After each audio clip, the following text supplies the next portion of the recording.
आजच्या भागामध्ये आपण पाहणार आहोत की जानू आता रस्त्याने जात असतानाच ना समोर विश्वा उभा असतो. विश्वाला बघून जानू आता शांतच राहते.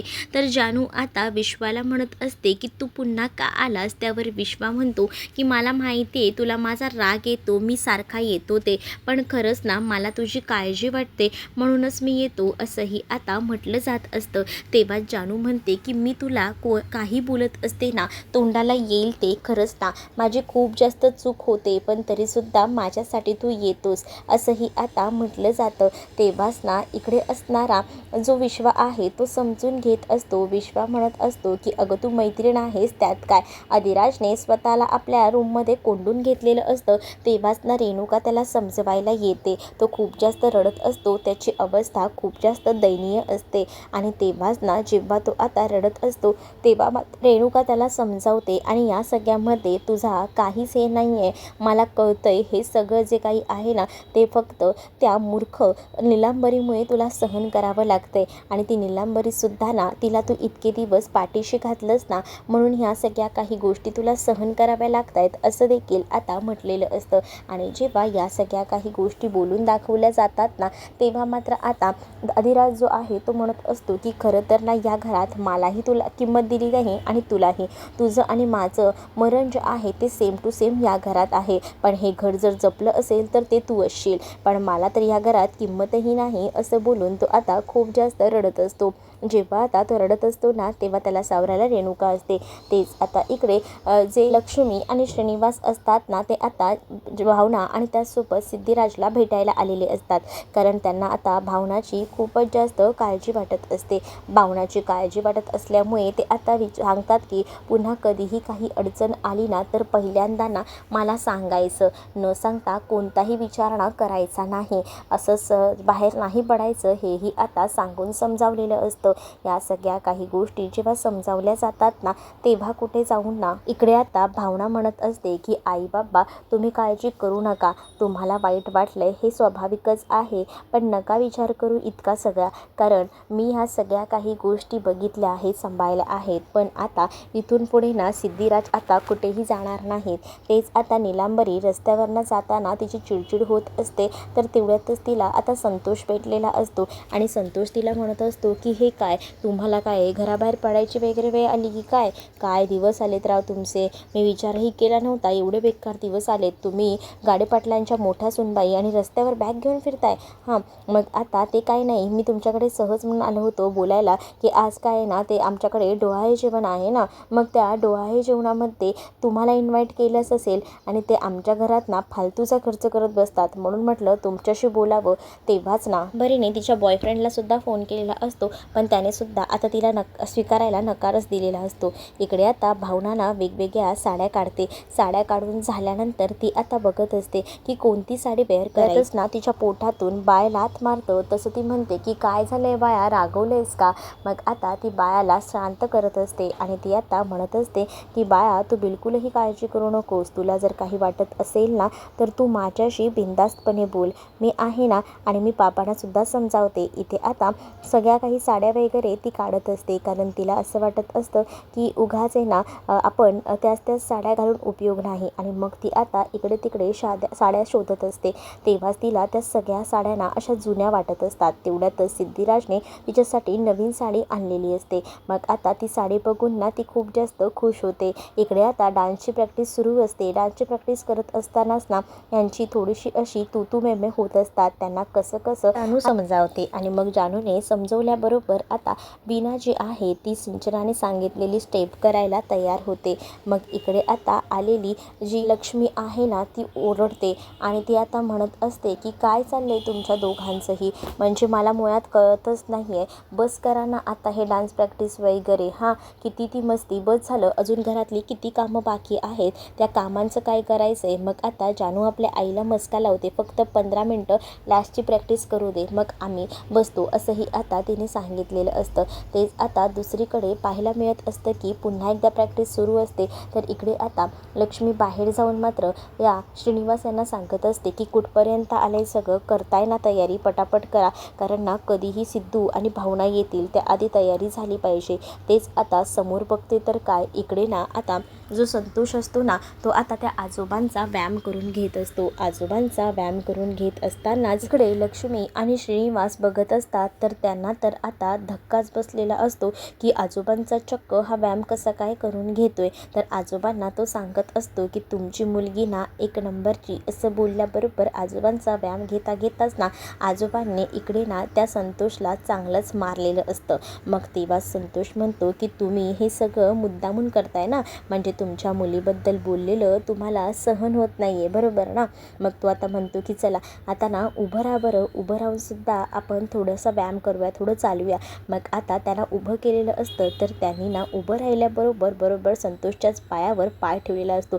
त्यामुळे संतोष आता एकदमच ओरडायला लागतो. मग आता तेव्हाच ना ते आजोबा जे आहेत ते पडणार असतात, पण त्यांनी संतोषला सावरलेलं असतं. मग इकडे जो हरीश आहे तो बोलत असतो, मला तर असं वाटतं की आजोबा चालायला लागतील आणि संतोष दादा तर जागेवरच बसेल, असं बोलून ते हसत असतात. इकडे आता रेणुका बोलत असते की अजूनही अधिराज आलेला नाही आहे. अधिराज रूम बंद करून बसला आहे.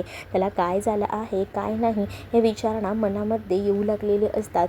तेच दुसरीकडे आता पाहायला मिळत असतं सिद्धूला आता बोललं जातं की तुझं कुठे लक्ष आहे, तुझं फक्त ना तुझ्या बायकोकडे लक्ष आहे, अजून तुझं दुसरीकडे कुठे लक्ष आहे का, जर लक्ष देशील तर समजेल ना, असंही आता म्हटलं जात असतं.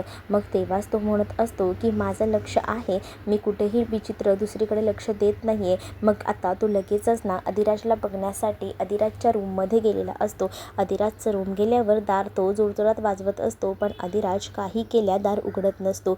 मग आता रेणुका खूप जास्त घाबरलेली असते. रेणुकाला वाटत असतं की हे सगळं काय झालं. ह्या सगळ्या काही गोष्टी बघितल्यानंतर ना तर तिला तर धक्काच बसतो. मग ती विचार करत असते की नाही काही झालं तरीसुद्धा ह्याने दरवाजा उघडायला हवा. पण तेवढ्यातच ना अधिराजने दरवाजा उघडलेला असतो तर सिद्धू दार लावून घेतो. इकडे आता जयंत जो आहे तो पोलिसांवर जोर जबरदस्ती करत असतो.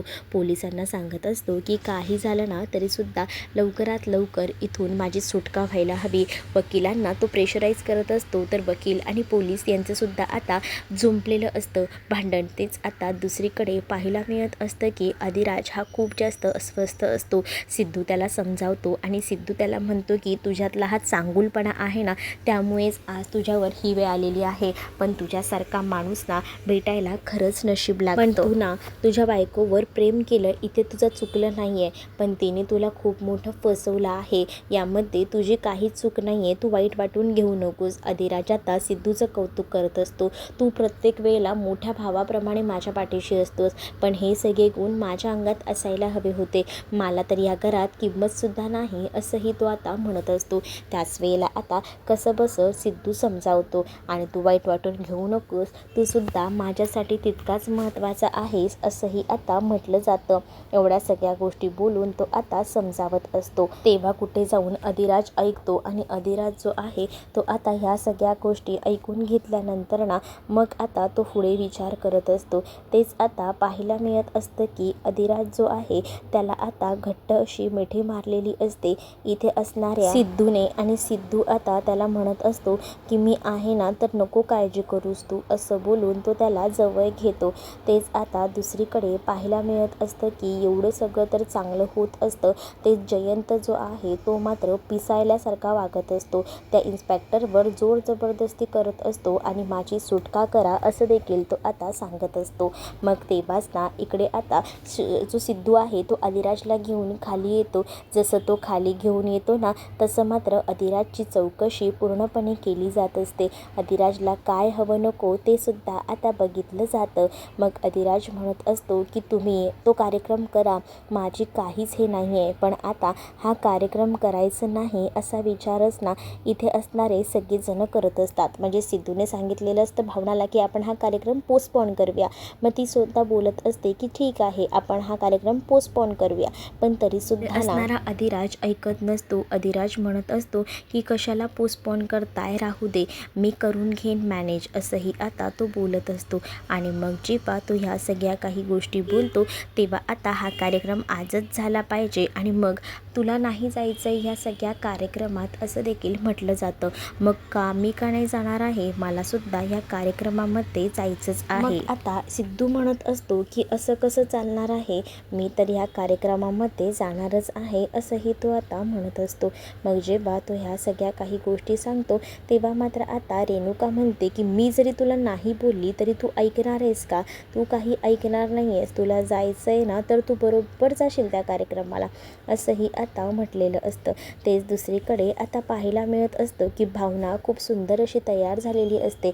भावना जशी तयार होते तसं सिद्धू आता तिचं कौतुक करत असतो आणि तो तिला म्हणत असतो की खरंच ना बायको खूपच जास्त सुंदर दिसतेस बघ. आणि मग आता तो जेव्हा तिचं कौतुक करतो तेव्हा आता तो तिला सांगतो की मी मेकअप आर्टिस्टला सुद्धा बोलवलं आहे.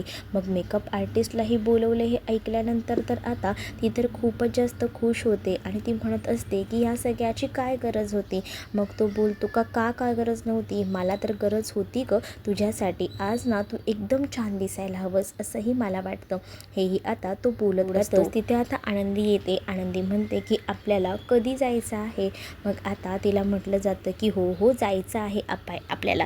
तर इकडे आता पाहायला मिळत असतं की लक्ष्मी जी आहे ना ती येते आणि लक्ष्मी जेव्हा बाहेर येते तेव्हा ती म्हणत असते की किती छान दिसत आहे माझ्या दोन्ही मुली.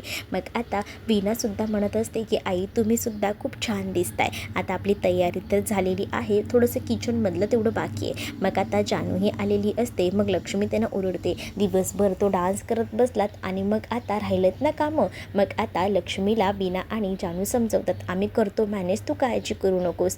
तेवढ्यातच आता भावना आणि सिद्धूसुद्धा तिथे येतात आणि जेव्हा भावना सिद्धू तिथे येतात ना तेव्हा मात्र आता लक्ष्मी खूप जास्त खुश असते. कारण आता भावनाला ह्या अशा अवस्थेत पाहिल्यानंतर तिच्या चेहऱ्यावर एक वेगळाच ग्लो आलेला असतो. त्यामुळे आता तिचे डोळे जे आहेत ना ते मात्र भरून आलेले असतात. आणि मग जेव्हा तिचे डोळे भरतात ना तेव्हा ती आपल्या आईलाही म्हणत असते की काय झालंय आई? तेव्हाच ना ही म्हणत असते लक्ष्मी की हे तर आनंदाश्रू आहेत.